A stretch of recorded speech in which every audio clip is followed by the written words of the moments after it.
I was a former illegal immigrant as a child, and I'm an American and a patriot now.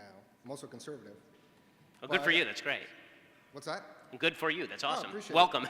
But what I was going to ask you is if you have, well, two questions, but if you have any ideas on how to roll people like myself into conservatism, and if there's a messaging problem with the GOP. So I do think there's a messaging problem with illegal immigration in the GOP, and that is treating every illegal immigrant as exactly the same. I don't like treating classes of people as classes of people, meaning the idea that every illegal immigrant has to be deported, for example, I think is counterproductive. I think there are illegal immigrants serving in the military who we all agree should be able to stay in the country and become citizens.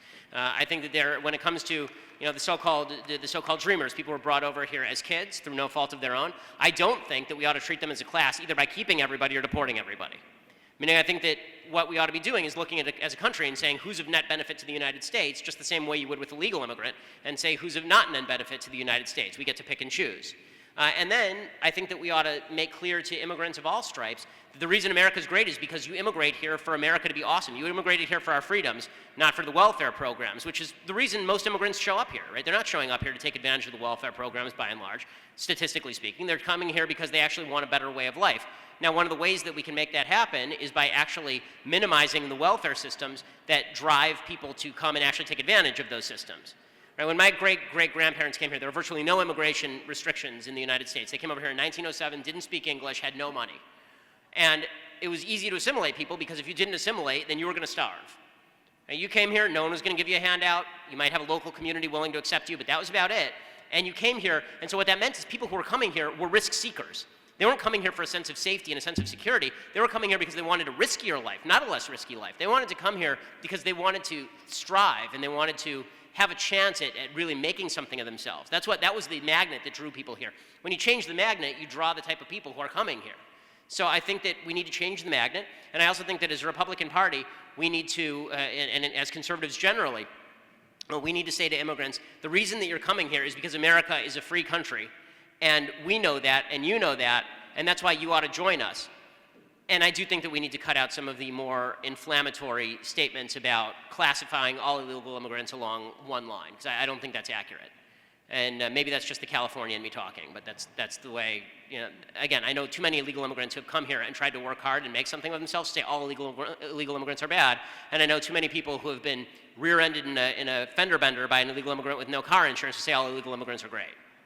Right? There is a difference between all people, legal immigrants, illegal immigrants, citizens, non-citizens. We need more good people here and less bad people here.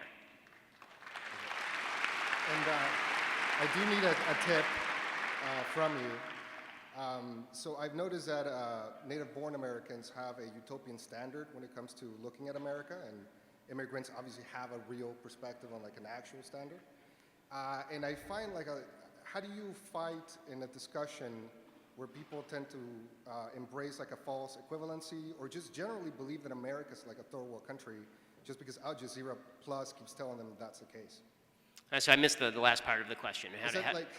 I feel like a lot of people, particularly a lot of millennials, think that America is just terrible and dreadful and it's equivalent to Russia or to some other foreign country. Right, yeah. I mean, how do you fight that? I mean, that's a product of an awful educational system that's been telling people since the 1960s that America's a terrible, horrible, awful place. It's a product of intersectional politics, which identifies people by their identity as opposed to their ideas.